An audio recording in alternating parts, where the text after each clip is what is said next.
Hello everyone and welcome back my YouTube channel. इस video में हम लोग डिस्कस करने वाले हैं पांडाज लाइब्रेरी के बारे में। राइट, सो पांडाज लाइब्रेरी के अंदर जो कॉन्सेप्ट है डेटा फ्रेम को, उसको हम इस वीडियो में डिटेल से डिस्कशन करेंगे। डेटा फ्रेम क्या है, उसके अंदर किस टाइप के ऑपरेशंस को हमको परफॉर्म करना रहता है, तो ये सारी चीज़ों को हम इस वीडियो में डिस्कस करने वाले हैं डिटेल से। जितने भी अपकमिंग वीडियोस आने वाले हैं जिसमें हम मशीन लर्निंग्स की स्पेशली एल्गोरिथम मॉडल्स डिज़ाइन करेंगे, डिफरेंट डिफरेंट टाइप्स की एल्गोरिथम्स वहाँ पे अप्लाई करेंगे डेटा सेट पे, तो वहाँ पे आप देखोगे कि हमें उस डेटा सेट को या उस पूरे प्रोग्रामिंग में आपको बार बार डेटा फ्रेम को देखने को मिलेगा। So data frame is the important concept in pandas library. So इस पर्टिकुलर वीडियो में हम उन्हीं चीज़ों को डिस्कस करने वाले हैं डेटा फ्रेम के लिए। सो बेसिकली दो पार्ट्स में हम इस वीडियो को खत्म करेंगे। पहला रहेगा what is the data frame and second रहेगा उस पर किस टाइप की ऑपरेशंस हम बनाते हैं। तो स्टार्ट करते हैं कि what is data frame. So data frame is nothing it but it is a two dimensional data structure. Simple, data frame एक टू डायमेंशनल डेटा स्ट्रक्चर है।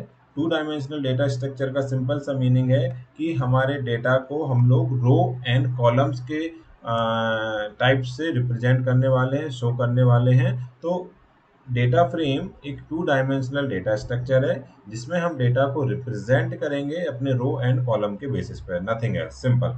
अब ए पांडाज लाइब्रेरी के अंदर हमको ये कॉन्सेप्ट डेटा फ्रेम मिलेगा, तो डेफिनेटली हमें सबसे पहले एक पांडाज लाइब्रेरी को इंपोर्ट करना रहेगा। तो इंपोर्ट पांडाज एज पीडी, एक सिंपल सा उसका ऑब्जेक्ट बनाया पांडाज लाइब्रेरी का। पूरे इस वीडियो में कहीं हम नंपाई का भी यूज़ करेंगे, बाकी डिटेल से नंपाई का वीडियो जब आएगा नेक्स्ट वीडियो में हम डिटेल से नंपाई के बारे में देखेंगे। तो यहाँ पे हमने नंपाई को भी इंपोर्ट किया एंड फिर उसका ऑब्जेक्ट बनाया, सिंपल। अब हम पहला जो फर्स्ट है ये देखने वाले हैं कि डेटा फ्रेम को क्रिएट कैसे करते हैं। सो डेटा फ्रेम को क्रिएट करने के डिफरेंट डिफरेंट टाइप्स हैं अकॉर्डिंग टू आर रिक्वायरमेंट, तो उनको हम यहाँ पे देखने वाले हैं। तो सबसे सिंपल, सबसे बेसिक, कि हम किसी डेटा सोर्स के थ्रू अपने इस डेटा फ्रेम को बनाने वाले हैं। डेटा सोर्स कुछ भी हो सकता है हमारा। यहाँ पे जैसे मैंने देखा एक सिंपल लिस्ट क्रिएट की राइट, लिस्ट के थ्रू मैं डेटा फ्रेम को क्रिएट करने वाला हूँ। लिस्ट मेरी अभी वन डायमेंशनल है, यहाँ पे आप देख रहे हो कुछ उसके अंदर एलिमेंट्स हैं, और वो लिस्ट को मैंने स्क्वायर ब्रैकेट के साथ क्रिएट किया। लिस्ट, टपल, डिक्शनरी ऑलरेडी हम लोग डिस्कशन कर चुके हैं लास्ट वीडियोज में। सो सेम कॉन्सेप्ट यहाँ पर है। अब यहाँ पे एक फंक्शन अवेलेबल है पांडाज लाइब्रेरी के अंदर डेटा फ्रेम का। तो डेटा फ्रेम के अंदर आप देखोगे इस फंक्शन के अंदर जब मैं शिफ्ट एंटर टैब दबाता हूँ, तो जितने भी आर्गुमेंट इसके अंदर पास कर सकते हैं वो हमको देखना रहेगा। वन बाय वन डेटा है, इंडेक्स है, कॉलम्स हैं, डेटा टाइप्स है, ये सारे वन बाय वन हम डिस्कस करेंगे जब हम आगे के इसमें देखने वाले हैं। अभी हमने सभी को नल रखा, केवल एक ही एलिमेंट पास किया। डेटा का सोर्स जो है डेटा है, तो यहाँ पर लिस्ट को मैंने पास किया। जैसे ही मैंने इसको रन किया प्रिंट करवाने के बाद, तो आपने यहाँ क्या देखा कि एक टू डायमेंशनल डेटा बना जिसमें 5 रोज हैं। जीरो इंडेक्सिंग से स्टार्ट होगा, 0 1 2 3 4, और चूंकि एक ही इसमें रो में है, सिंगल डायमेंशन है, इसलिए एक ही कॉलम इसका बना रो। बाई डिफॉल्ट अभी हमने रो एंड कॉलम का नाम कुछ भी नहीं दिया है, इंडेक्स का नाम कुछ भी नहीं दिया है, तो जीरो से इंडेक्सिंग ही स्टार्ट होगी, 0 1 2 3 या 1 2 3 कॉलम्स के। बाद में हम इन रोज को, मतलब इंडेक्स को या कॉलम्स के नेम को दे सकते हैं इस फंक्शन के अंदर, तो वो नेम भी चेंज हो जाएंगे, तो वो आगे देखेंगे। अब हम बात करने वाले हैं, सपोज मैंने एक टू डायमेंशनल लिस्ट को क्रिएट किया। बहुत ही सिंपल है, एक लिस्ट के अंदर लिस्ट है, नेस्टेड लिस्ट जिसको हम बोल सकते हैं, जिसमें इनर लिस्ट में 5 एलिमेंट है, और ऐसी मैंने 4 से 5 मैंने रोज को क्रिएट किया। 4 से 5 इनर सब लिस्ट को मैंने क्रिएट किया, और सेम अभी भी लॉजिक है। मैंने उसको क्या किया, यहाँ पे इस वाले लाइन को आप देखोगे, मैंने पांडास के उसी ऑब्जेक्ट में डेटा फ्रेम को सबसे पहले कॉल किया, और उस डेटा फ्रेम को मैंने क्या कर दिया, यहाँ पे पास कर दिया। मतलब जो मैट्रिक्स मेरा था, लिस्ट का नाम था, दिस इज ए लिस्ट, मैंने यहाँ पे इसको पास किया और फिर इसको प्रिंट करा के देखा। जब मैंने इसको प्रिंट कराया तो आप देखोगे कि यहाँ पे जितनी भी नेस्टेड थे वो सारे 1 2 2 4 क्या बने, मेरे रोज बनी, और जितनी भी सिंगल एलिमेंट्स वाली थी वो मेरे कॉलम्स बने। तो यहाँ पे मैं पहली रो में क्या होगा, 0 1 2 3 4, 0 1 2 3 4 5 6 7 5 6 7, दिस इज सेकंड रो। तो इस तरीके से एक 2 डायमेंशनल डेटा को फिल किया। अब आप बोलोगे कि ये बोथ आर सेम, सेम नहीं है। इसका मैं जब इसको यहाँ पे डी टाइप करके एक जो फंक्शन है, मैंने इसको प्रिंट करा के देखा कि इसका डेटा टाइप, इसका टाइप चेक किया, तो यहाँ पर रन होने के साथ ऑब्वियसली दिख ही रहा है कि दिस इज ए लिस्ट। लेकिन जब मैं डीएफ का टाइप को चेक करूंगा तो यहाँ पे आप देखोगे कि this is a data frame. ये डेटा फ्रेम है। तो टाइप से आप चेक भी कर सकते हो कि आप किस टाइप के डेटा स्ट्रक्चर पे काम कर रहे हो अभी। अब मैं डिक्शनरी के कॉन्सेप्ट पे भी अपने उसको बना सकता हूँ डेटा फ्रेम को। यहाँ पे मैंने सिंपल सा की वैल्यू पेयर में नेम मेरी की है, उसके लिए एक लिस्ट के साथ इनिशियलाइज किया। यहाँ पे मैं बोल सकता हूँ इनिशियलाइज किया मैंने अपने इस लिस्ट को टॉम निक क्रिस के साथ, और सैलरी को इनिशियलाइज किया सम अदर वैल्यूज के साथ। अभी भी सेम चीज़ है। जब मैं इसको प्रिंट करा के देखूंगा, इसका टाइप देखूंगा तो क्लियर दिख रहा है, दिस इज ए डिक्शनरी, और जिस टाइप का मेरा था वो मेरा डेटा प्रिंट होके आ गया। इस डेटा को रिप्रेजेंटेशन में हम यूज नहीं कर सकते, राइट। यहाँ पे आपको देख के समझ में आना चाहिए कि जब हम इसी डेटा को डेटा फ्रेम में लेके 2 डायमेंशनल शो करेंगे तो अंडरस्टैंडिंग डेटा के साथ बेटर होती है रेदर देन इस टाइप के डेटा स्ट्रक्चर को। तो मुझे अब फिर वही करना रहेगा। यहाँ पे मैंने डेटा फ्रेम के साथ कॉल किया, उसके अंदर इस डेटा को पास किया, और मैंने देखा कि इस बार मेरा कुछ इस तरीके से डेटा शो हुआ 2 डायमेंशनल एरे में, जिसमें जो कीज थी उसने उसको बाय डिफ़ॉल्ट कॉलम्स के नेम दे दिए, नेम एंड सैलरी। और जितने भी उसमें मेरे पास वैल्यूज़ थी उनको उसने क्या बना दिया, रोज़ बना दिया, राइट। तो 3 वैल्यूज़ का है, पर कीज की 3 वैल्यूज़ हैं तो 3 रोज़ बनेंगी। टॉम निक क्रेस नेम हो गया, सैलरी हो गया, इस टाइप से। तो मैंने डिक्शनरी से भी देखा। हम किसी नंपाई के साथ भी बना सकते हैं। यानी मैंने यहाँ पे एक नंपाई का बाय डिफ़ॉल्ट एरे लिया। यहाँ पे अगर नंपाई आपने मेरा वीडियो देखा हो तो वहाँ पे देख सकते हो कि नंपाई का एरे हमने बनाया। उस एरे में मैंने 2 डायमेंशनल एरे बनाया, और उसको मैंने क्या किया, सेम वही चीज़ है। यहाँ पे हम बार बार वही लाइन को देख रहे हैं कि डीएफ लिया, एक डीएफ एरे करके एक डेटा फ्रेम इनिशियलाइज क्रिएट की। पीडी एक हमारी पांडाज लाइब्रेरी का ऑब्जेक्ट है, डॉट डेटा फ्रेम मैंने बनाया, और उसके अंदर मैंने इस एरे को पास कर दिया जो एरे था। और जब मैंने इसको प्रिंट कराया तो आप देख सकते हो कि सेम 3 वैल्यूज थी, मीन्स 3 कॉलम बनेंगे। जितने सब एरे थे उतने, जितने डायमेंशन एरे का है हमारा उतना बनेगा रोज। तो यहाँ पे भी हम देख सकते हैं डेटा फ्रेम हमारी क्रिएट हुई। अब बात आती है कि इसको हम बिना किसी डेटा सोर्स के डायरेक्टली भी कंस्ट्रक्टर के थ्रू बना सकते हैं। यहाँ पे मैं इसमें वही दिखाने वाला हूँ। एक डेटा फ्रेम 4 इनिशियलाइज किया, PD dot data frame same है। अब इसके अंदर हमने कोई डायरेक्ट वैल्यू पास ना करके, जो मैंने यहाँ पे आपको बताया था कि शिफ्ट एंटर जब प्रेस करोगे तो यहाँ पे डिफरेंट डिफरेंट आर्गूमेंट्स मिलेंगे, उनको यूज़ किया मैंने यहाँ पे।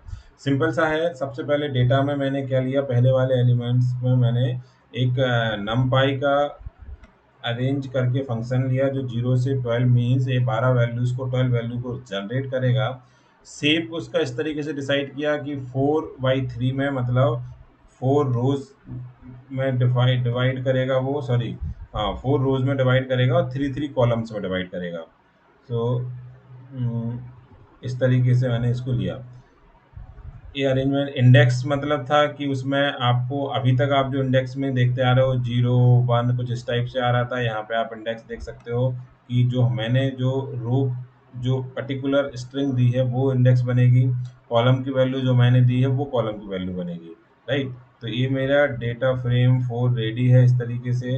अब मैं अगर इसको राइट प्रिंट करा के देखता हूँ तो यहाँ पे आप देखोगे कि एक मेरी डेटा फ्रेम बनी 2 डायमेंशनल। इसमें जो इंडेक्स मैंने दिया था वो 1 2 3 4 5, अगर आप इसको स्किप करोगे तो बाई डिफ़ॉल्ट वो 0 1 2 3 लेगा।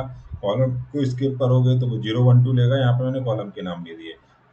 और डेटा उसने किस टाइप से लिया, 0 से, मतलब टोटल 12 नंबर लेना है, 0 से 11 तक के उसने 3/4 के केसेस में अरेंज कर दिए। सो ये भी एक तरीका है कि जब भी हमें लगता है डेटा फ्रेम को हम इस तरीके से भी क्रिएट कर सकते हैं। अब चूंकि जो मैंने डेटा लिया है, अब इस डेटा को जब मैंने लिया तो एक मैं इसको बता देता हूँ कि इसको हम CSV फाइल में भी कन्वर्ट कर सकते हैं। अभी आगे देखेंगे कि CSV से कैसे रीड करेंगे डेटा को। लेकिन यहाँ पे हम क्या देखने वाले हैं, सबसे पहले ये देख लेते हैं। ओके ओके, सबसे पहले मैं इसको देखता हूँ कि जो मेरी एक डेटा फ्रेम है ये अभी मैंने बनाई है, इसको मुझे कन्वर्ट करना है CSV फाइल में तो मैं इसको कन्वर्ट भी कर सकता हूँ। यहाँ पे मैं देख सकता हूँ डेटा फ्रेम अंडरस्कोर फिर टेस्ट करके मैंने एक CSV फाइल क्रिएट करना चाहता हूँ। जैसे ही मैं इसको रन करूँगा एक फाइल ऑटोमेटिकली क्रिएट हो जाएगी जो CSV फॉर्मेट में होगी, राइट। CSV को रीड करेंगे और CSV बना भी सकते हैं डेटा फ्रेम से। तो यहाँ पे मैंने जनरली क्या किया, डेटा फ्रेम से CSV फाइल को बनाया। ये फाइल मेरी पर्टिकुलर जिस उसमें ये फाइल है उसमें जाके सेव होगी। तो यहाँ पे मैं देख सकता हूँ मेरे इस फोल्डर में कहीं ना कहीं test data frame underscore test करके एक CSV फाइल बनेगी। ये राइट, ये मेरी एक CSV फाइल बनी। इसको मैं ओपन करके देखूंगा तो 4 रोज बने, 3 कॉलम्स बने, उनकी वैल्यूज हैं और सारी वैल्यूज यहाँ पे कॉमा सेपरेटेड है, राइट। इसीलिए इसको CSV फाइल भी मैंने बोला। ओके, आई थिंक ये क्लियर होगा कॉन्सेप्ट। इसके बाद मैं अपने मेन जो इसमें है वो देख लेता हूँ कि हमें CSV को रीड कैसे किया, राइट। df अंडरस्कोर CSV मैं ले लेता हूँ।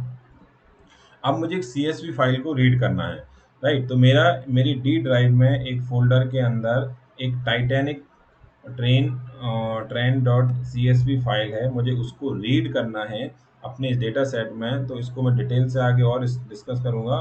पर यहाँ पे आप देखोगे कि सेम चीज़ है, यहाँ पे pd डॉट रीड CSV मैंने लिया, सेम फंक्शन। अब यहाँ पे मुझे रीड CSV फंक्शन का यूज़ करना रहेगा। CSV फंक्शन को हम रीड करते हैं अगर हमें डेटा फ्रेम को CSV फाइल से बनाना है तो, राइट। तो यहाँ पे एक CSV फाइल ऑलरेडी है, ट्रेन टाइटैनिक अंडरस्कोर ट्रेन, उससे मुझे डेटा फ्रेम बनाना है तो मुझे रीड अंडरस्कोर CSV फाइल को लेना पड़ेगा। जैसे ही मैंने इसको रन किया तो मेरी एक फाइल फाइनली मेरी क्या हुई, ये बन चुका। अब चूंकि इसको मुझे देखना है तो मैं अगर इसको देखता हूँ df डॉट हेड, df को मैं देखता हूँ क्या आता है इसमें सिंगल रो है। Okay okay okay, df underscore CSV देखना रहेगा। आप जब आप इस डेटा फ्रेम को देखोगे तो कंप्लीट डेटा इसमें आएगा। इसमें जितनी भी रोज हैं, कॉलम्स हैं, जितने भी रोज हैं वो सारे यहाँ पे एक्सेसिबल हैं। तो इसके अंदर एक फंक्शन होता है डॉट हेड करके, जो क्या करेगा आपके टॉप 5 रो को यहाँ पे आपको दिखाएगा। तो इसमें मैंने क्या देखा कि टॉप 5 रोज हेड फंक्शन के थ्रू मैंने देखी इस पूरे डेटा सेट में क्या थी। इसको हम डिटेल से आगे ऑपरेशन में भी देखेंगे कैसे कैसे चेक कर सकते हैं। इसके अंदर आप 3 अगर आप दोगे तो 3 रोज 0 1 2 3 आपको यहाँ पे दिखेगी, राइट। अभी बाय डिफॉल्ट इंडेक्सिंग 0 1 2 3 है, कॉलम्स जो डेटा सेट में है वो थे। तो इस तरीके से हम डेटा CSV फाइल को भी रीड कर सकते हैं। अब क्वेश्चन ये आता है कि जस्ट मिनट प्लीज।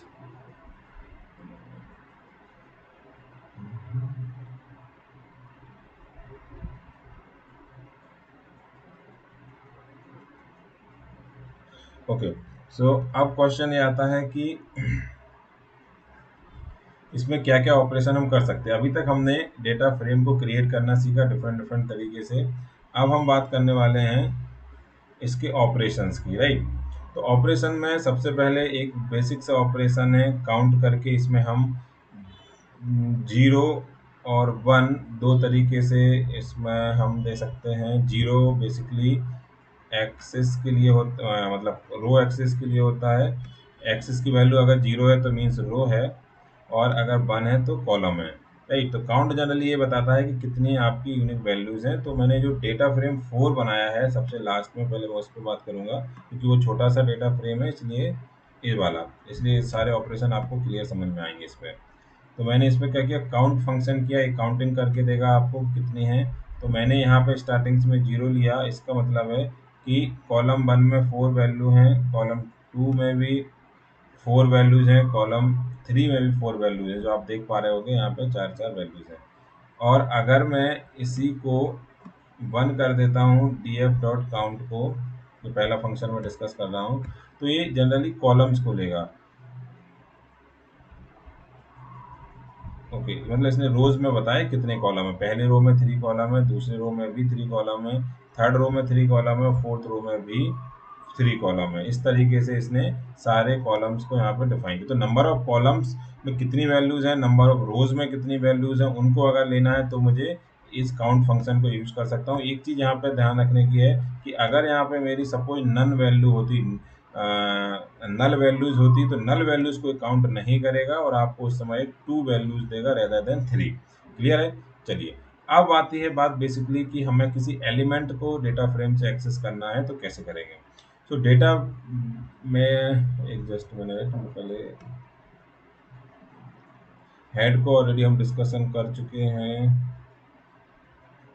ओके, अब मैं उसके पहले आपको बताता हूँ कि हमें इसको मैं पहले एक्सप्लेन करता हूँ। उससे पहले अगर हमें उस अपने डेटा फ्रेम में चेक करना है कि कितनी नल वैल्यूज़ हैं, राइट, नल वैल्यूज़ कितनी है मेरे इस डेटा फ्रेम में, तो सिंपल है, हमें data frame dot is null करके फंक्शन रहेगा। उसको आप जैसे यहाँ पे लिखोगे तो आप देखोगे कि सारी वैल्यूज आ जाएंगी ट्रू और फॉल्स के केस में।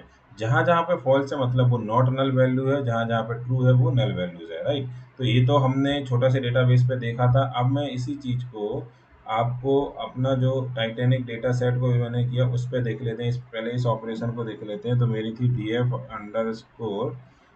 CSV क्या था ज़रा देख लेते हैं उसका नाम, टाइटैनिक वाले का df_CSV, राइट। तो यहाँ पे मैं df_CSV लिखूंगा और इक्वल टू करके sorry, df_CSV dot is null, मतलब इस डेटा सेट में कितनी नल वैल्यूज हैं वो मुझे देखना है। तो आप यहाँ पे क्या देखोगे कि इस तरीके से आया, राइट। जिस जिस वैल्यूज में पर्टिकुलर रो की इस कॉलम्स में ट्रू आएगा वो नल वैल्यूज होगी, अदरवाइज वो फॉल्स मतलब नॉट नल वैल्यू है। लेकिन इसको देखना है हमें और इसको रेक्टिफाई करना है, तो मैं इसको सम कर सकता हूँ कि कॉलम वाइज मुझे बताएगा कि कितनी वैल्यूज हैं जो पर्टिकुलर नल है। तो यहाँ पे आप देखोगे कि इतने कॉलम्स में कोई भी नल वैल्यू नहीं है, लेकिन जो एज कॉलम है इसमें 177 नल वैल्यूज हैं।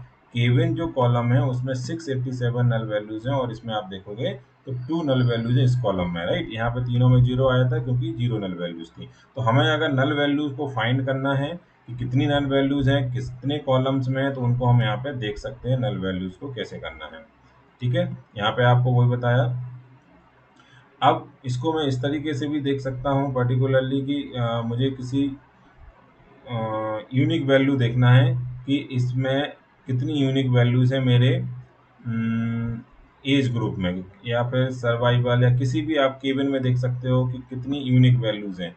तो किसी भी कॉलम में यूनिक वैल्यूज कितनी है उसके लिए मुझे देखना पड़ेगा कितनी यूनिक वैल्यूज के वैल्यू काउंट्स। यहाँ पे मैंने df4 के साथ अगर इस कॉलम को लिखा और डॉट वैल्यू काउंट्स किया, मतलब इसमें ऑब्वियसली आप देख रहे हैं कि 0 3 6 9 की एक सिंगल वैल्यूज है, राइट। लेकिन इसी को मैं आपको बड़े अपने मेन डेटा सेट पर करके दिखाता हूँ। तो आप देखोगे सिंपल df ब्रैकेट में आप कॉलम का इसका नाम दे सकते हो। तो यहाँ पे मैं इसको कॉपी कर लेता हूँ, केविन। केविन एक जो कॉलम था इसमें कितनी डिफरेंट वैल्यूज हैं और उनकी फ्रीक्वेंसी क्या है, राइट। डॉट ये आपको बार बार जब डेटा एक्सप्लोरेटरी एनालिसिस करेंगे तो आपको इनकी फ्रीक्वेंटली जरूरत पड़ेगी डेटा को एक्सेस करने की डिफरेंट डिफरेंट टाइप से। तो यहाँ पे फंक्शन बहुत इंपॉर्टेंट हो जाते हैं। df डॉट केविन, केविन के केविन मेरा एक जो भी कॉलम है उसके वैल्यू काउंट कितनी है तो उसको मैंने देखा। अच्छा, df_CSV रखेगा यहाँ पे क्योंकि CSV हमारा कॉलम है। Okay, right. यहाँ पे आपने क्या देखा कि उसमें इतनी यूनिक वैल्यूज हैं। इसको पहले मैं आपको यूनिक वैल्यूज वाला दिखा देता हूँ, फिर इसको देखेंगे तो और इजीली समझ में आएगा। अब मैं देख लेते हैं df_CSV और इसके अंदर मैंने केविन को लिया, केविन, राइट। इसके बाद मैं अगर डायरेक्ट यूनिक लिखता हूँ जो मैंने नीचे वाले टैब में लिखा है, राइट, यूनिक को लिखूंगा तो ये बताएगा कि इस कॉलम में कितनी यूनिक वैल्यूज हैं, राइट। तो इतनी सारी उसमें यूनिक वैल्यूज हैं इस टाइप के कॉलम्स में, राइट। कि कितनी यूनिक वैल्यू आप देखना ये है कि इन यूनिक वैल्यूज की कितनी बार इनका अकरेंस है, कितनी बार इनकी फ्रिक्वेंसी है, कितनी बार। जैसे अगर मैं बात करता हूँ यहाँ पे C7 देखोगे तो C7 सिंगल टाइम आएगा, लेकिन अगर मैं B96 B98 का एक जो कॉलम वैल्यूज है वो 4 टाइम्स यहाँ पे रिपीट हुई है। तो अगर आप इसमें देखोगे जो B96 और B98 वाला जो भी वैल्यूज है वो 4 टाइम्स यहाँ पे आई है।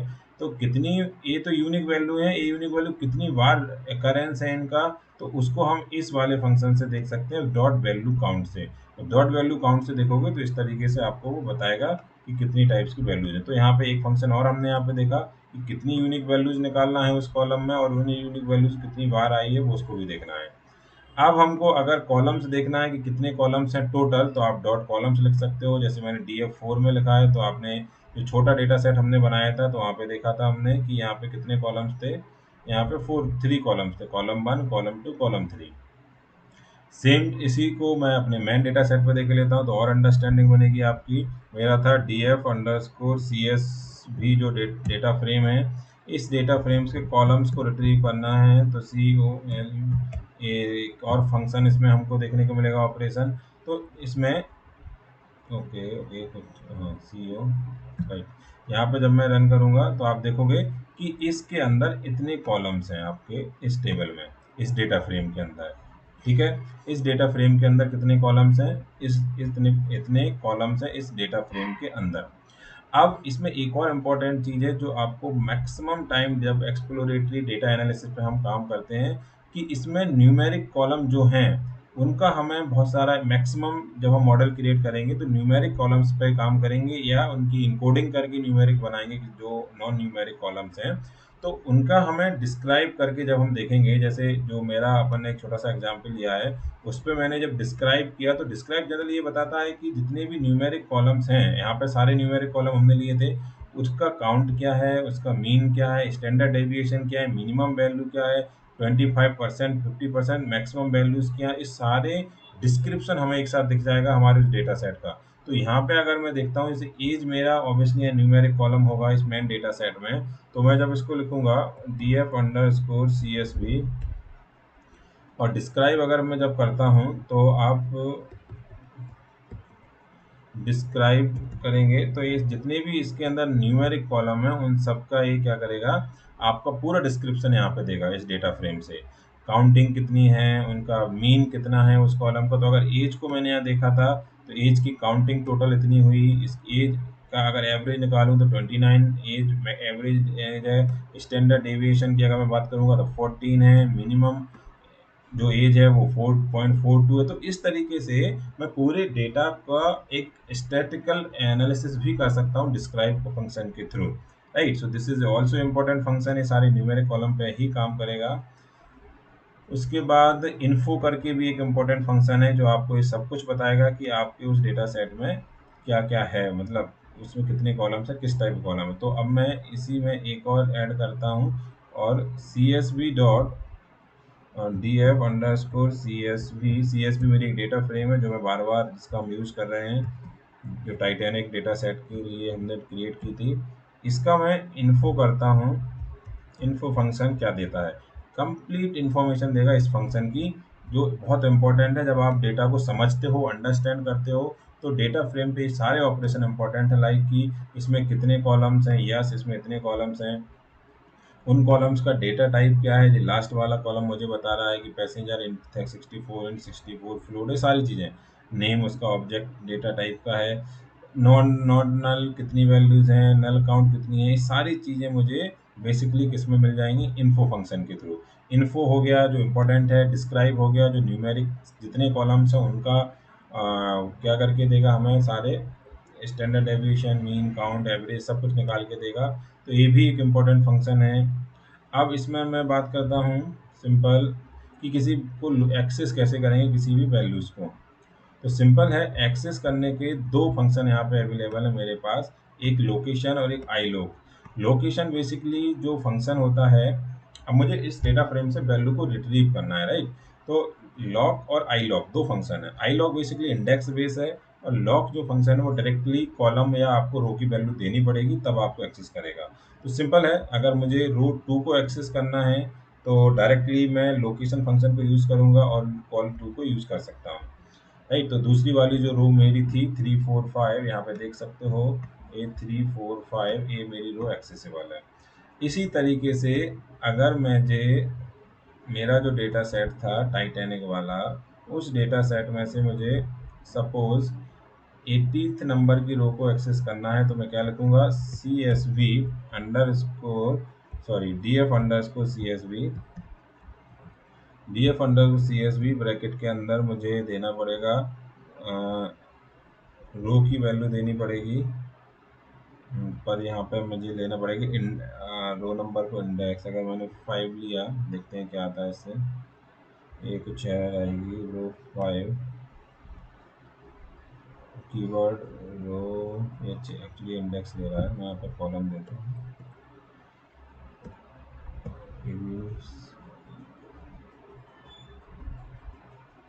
ओके, इसकी पहले मुझे इंडेक्स देखता हूँ मैं,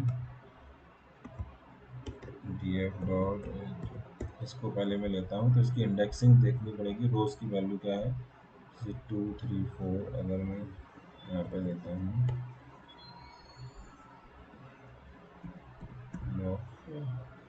ओके ओके, कर्ली ब्रैकेट के साथ देना था मुझे,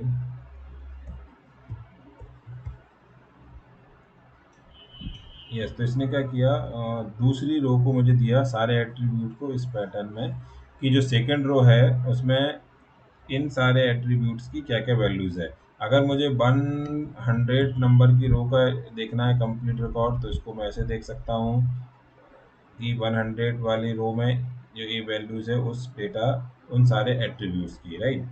तो इस तरीके से मैं इसको देख सकता हूँ लोकेशन के थ्रू। इसमें लोकेशन 100 मैंने डायरेक्ट रो आईडी दी, यहाँ पे मैं कॉलम भी दे सकता हूँ, अगर मुझे केविन मैंने जो ले रहा था डायरेक्ट कॉलम का नाम दिया, तो देखते हैं क्या है, केविन, अच्छा ये ले सकता हूँ मैं,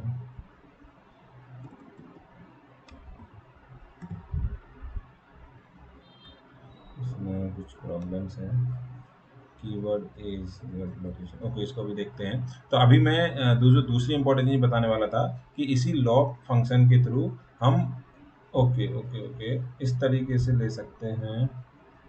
अगर मुझे पर्टिकुलर रोज देनी है कि 2 से 5 रोज तक देखनी है, कॉलम का स्पेसिफिक रेंज देनी है, तो रो 1 से रो 3 तक और कॉलम 1 से कॉलम 3 तक आपको देखना है, तो इनकी वैल्यूज आप यहाँ पे दे सकते हो। तो तीनों रो लिए उसने 1 2 3, और कॉलम कितने लिए, 2 और 3 कॉलम नंबर लिया। तो अगर आपको पर्टिकुलर रेंज डिसाइड करनी है सिलेक्ट करते समय, तो वो भी ले सकते हो। इसको मैं फिर से वैसे ही करके देखता हूँ, D F underscore C S V file ली मैंने, और उसके अंदर मैं क्या करने वाला हूँ, डॉट लोकेशन, इसके अंदर मैं देता हूँ रोज 1 से लेके, तो मैंने दिया 10 10 टू 15 रोज तक आना चाहिए मेरा, एंड कॉलम कितने आना चाहिए, 2 और से 3 5 तक के कॉलम आना चाहिए। देखते हैं इसमें कुछ एरर तो नहीं है, कुछ I think just can not slash indexing, okay okay, actually index को कंसीडर कर रहा है। अगर मैं यहाँ पर कॉलम लेता हूँ, एज, यहाँ पे इसको फिर देखते हैं, can not slice the indexing of this index to integer type,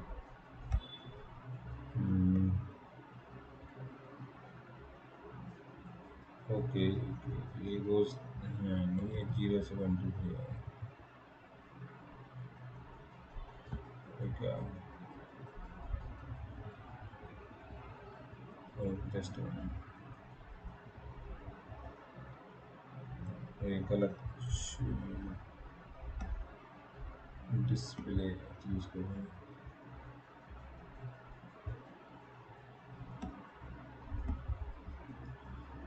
okay, इसमें इसको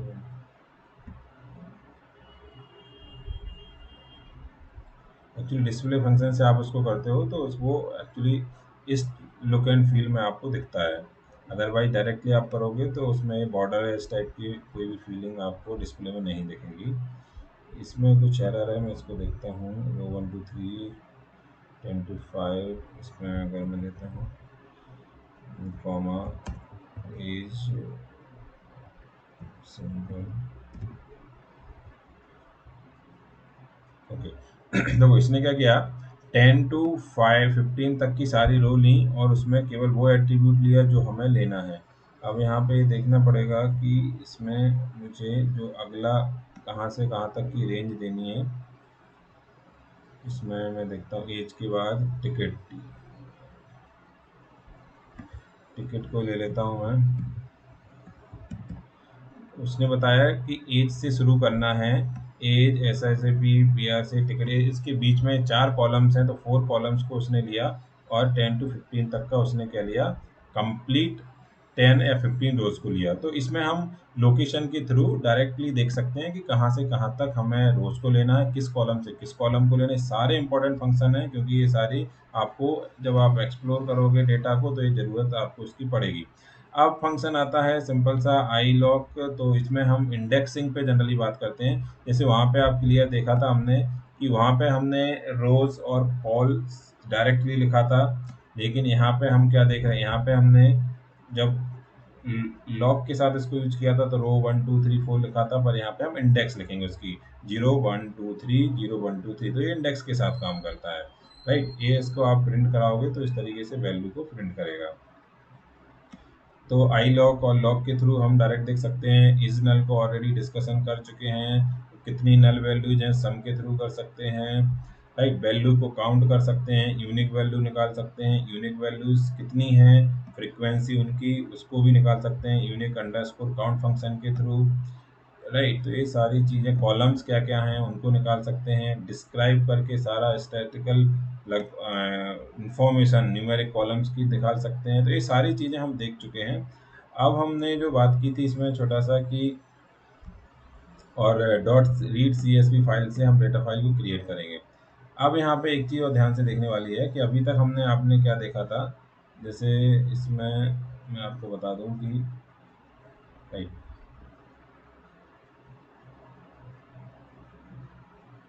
यहाँ पे जो इसके पहले हमने जो df_CSV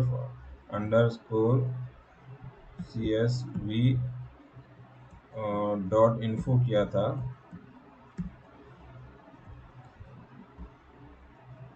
तो आपने क्या देखा था यहाँ पे सारे ऑब्जेक्ट, जैसे एज ऑब्जेक्ट क्या है हमारा फ्लोट टाइप का है, लेकिन जो आप जब आप रीड फाइल को रीड करते हो CSV के थ्रू तो वहाँ पे शिफ्ट टैब दबाओगे तो आपको ये मिलेगा। यहाँ पे देखिए कि एक कॉलम था डेटा टाइप, मैं इनको एक्सप्लेन कर देता हूँ। डेटा टाइप का सिंपल सा मतलब डी टाइप करके कहाँ गया, डी टाइप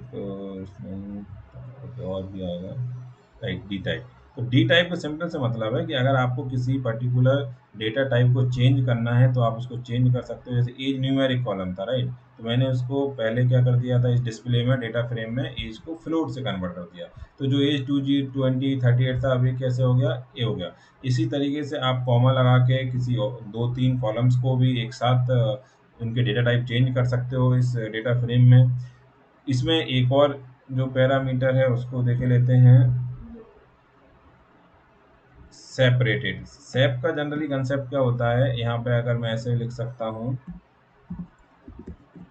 सेप अंडर सपोज मेरी फाइल जो है वो सेमी कॉलन से वैल्यूज डिवाइड है, अभी कॉमा सेपरेटेड है, पर अगर मेरी वैल्यू सेमी कॉलन से सपोज सेपरेटेड है तो मुझे उसको बताना पड़ेगा कि उसको रीड कैसे करना है कॉमा सेपरेटेड की वैल्यू की तरह। तो मुझे यहाँ पे इसके अंदर एक सेमी कॉलन की वैल्यू देनी रहेगी इस ब्रैकेट के अंदर। तो इससे क्या होगा, ये समझेगा कि ये फाइल मेरी सेम जो फाइल में रीड करने वाला हूँ वो जनरली किस टाइप की है, सेमी कॉलन से सेपरेटेड है, लेकिन अब मैं उसको रीड करना चाहता हूँ क्योंकि ऑब्वियसली ये CSV फाइल ही बनाना है कॉमा सेपरेटेड, पर वो कॉमा सेपरेटेड नहीं थी, इसलिए उसको हमें स्पेशली यहाँ पे जिस भी से भी वो सेपरेटेड है, जैसे सेमी कॉलन से थी तो यहाँ पे सेमी कॉलन मेंशन करना पड़ेगा। सो ये थोड़े से कुछ और हैं जिनको आप इस शिफ्ट टैब करके एक्सप्लोर कर सकते हो। तो ये बेसिक से फंक्शन। सो इस वीडियो में हमने डेटा फ्रेम को समझा, डेटा फ्रेम को कितने तरीके से क्रिएट कर सकते हैं, देन उसके बाद हमने डिस्कशन किया different different operation. Important videos है क्योंकि ये सारे ऑपरेशन हमें बार बार करने पड़ेंगे जब हम मॉडल को प्रिपेयर करेंगे। So thank you very much इस वीडियो के लिए। अगर आपको वीडियो पसंद आया है तो प्लीज़ लाइक सब्सक्राइब शेयर जरूर करें। Thank you very much.